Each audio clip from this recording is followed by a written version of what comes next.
Hey, hello, I'm Kråkan, also known as Corvus Cornix, and welcome to Yacc, yet another Kråkast where I pick a game, I play it for a week, and then I talk about it. This week's games are Mayo 2 and Mayo 3. Mayo 2 was released in 2020, Mayo 3 was released in 2022.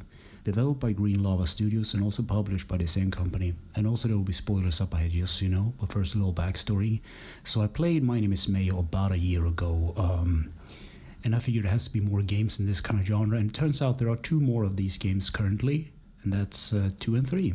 So that's the games I played this week. So the game I started to play first was Mayo 2, and I got 6,158 taps in, or clicks on the Mayo jar, and that's more or less the game. You tap a jar of Mayo, and things will happen. So after 5 clicks, I got a fact called "Space smells like scared steak" or like sour steak. And as you play along, you unlock stickers and photos and stuff that you put in an album. You can also unlock like customs for the jar of Mayo, and can unlock dreams and the ambitions of this Mayo jar. Believe it or not, Mayo jars have ambition. Random fact 56. Eggplants are a type of berry. So after some playing, I unlocked the face mask, which is this costume you can put on the jar of Mayo. And it's just a Corona face mask. That's it. Once you put on a new costume, you start to tap the jar or click it, and you will advance to the next costume or scenario. After about 150 or 152 clicks, you unlock the mime costume, and you also unlock this kind of butt plug situation, like a furry tail that the jar of Mayo have for some reason. I don't know why. Maybe it's this like kink or something. And this one actually cracked me up. There's the next costume you unlock is like hot buns, and it's just a steaming hot bun, like a pastry or like a bread, next to the jar of Mayo. That's about it. It looks like a bun, like a butt, but I don't know. There's something about it's just weird to talk about this game, but I enjoy it so much. I don't know. It's my type of humor, I guess. Random fact 36: sea cucumbers eat with their feet. So the next scene or costume is Mayo just watching TV, and his dad walks in and says, "Are you winning, son?" I don't know. So the next unlockable costume is the jar of Mayo cosplaying as his dad in a mime suit. So as you play the game, you unlock these mini games as well. Like there's one literally called like jumping over your problems, which is it's an auto scroller where you press the X button to jump, and you jump over text that represents your problems. That's about it. Another one is like a Flappy Bird clone, but it's like a jar of Mayo instead. It's kind of stupid, but also kind of challenging. I didn't get very far on these mini games. I beat the first one, the jump over your problems one, but the Flappy Birds clone I couldn't beat it. But it's no problem. It's just a fun little stupid little game anyways. Oh, there is another mini game that I forgot about. The coin block from Super Mario makes a cameo in this one. So you just pop that block and dollar bills will pop out of it. So at the end of the game, you unlock a disturbing trophy, which is it's basically the jar of Mayo dressed in a gimp suit with the vibrating tail from earlier, and dressed up like a pony. I don't know why. It's disturbing and weird, but it's also kind of funny. Random fact 128. Technically, the Queen of England owns the dolphins in the UK waters. And then moving on to Mayo 3, it's more or less the same shtick. It's tap the jar of Mayo and things will happen. So the sound effect that plays when you tap the jar is actually a bit chunkier, if that makes sense, and the controller also vibrates.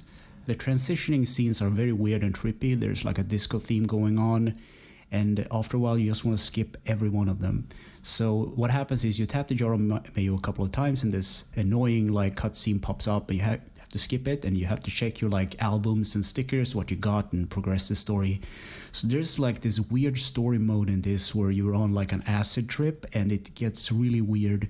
This game is less realistic than Mayo 2. It has more of a hand-drawn flash style, if that makes sense. The style is kind of appealing, but I had to stop playing because my finger kind of hurt at this point. I did this stupid thing. I actually played these games back to back, and pressing the X button as fast as you can actually hurts your fingers. Go figure. So gameplay. Tap the jar of Mayo to unlock the story stickers and the other goodies. control. The X button does the action, the circle button does menus and goals, and triangle is also some sort of a menu for the Mayo. And the left stick moves the hand around the pointer, and that's about it. Graphics. The basic thing about the graphic is that it's supposed to be realistic. It kind of reminds me of a 50s or 60s kind of Yara Mayo. And it's also fun that they kind of change outfits on the Mayo and whatnot. Mayo 3 actually looks like a hand-drawn flash animated style, and it's very trippy.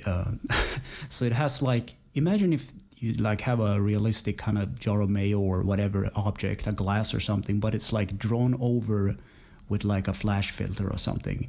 And also there's like a scene where the jar of mayo goes on a trip. He basically takes some bad acid and bad stuff happens. So you know these old kind of 70s cartoons, when every line is moving constantly, nothing stands still. It's a really eerie and weird, creepy effect, but it gets the point across, I guess. So yeah, I don't know what to say about this game. It looks good for what it is. Easter egg, secrets, and glitches. So the cursor in this case is a hand that you move around on the screen, and the hand has a watch on it, and that watch actually is synced to the system's watch, so it's actually displaying the correct time.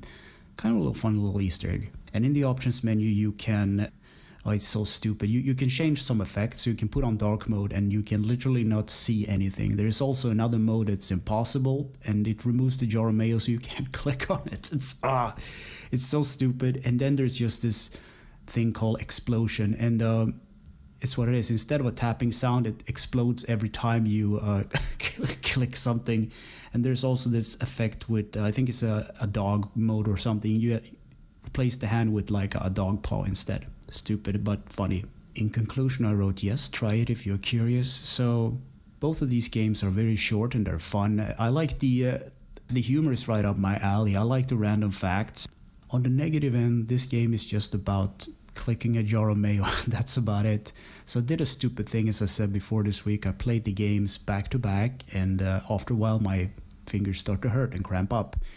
So I don't know, I thought there was some unlockables at the end, like a hidden goodie or something, so I just tried to get like a high score as possible. And I forgot to talk about it during the gameplay or the other section, but there's actually a scoreboard on who has tapped the most on this jar, and those numbers are crazy.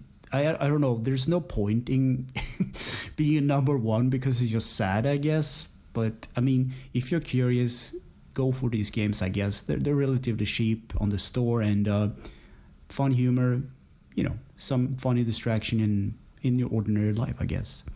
So anyway, thanks for listening and for watching, and take care.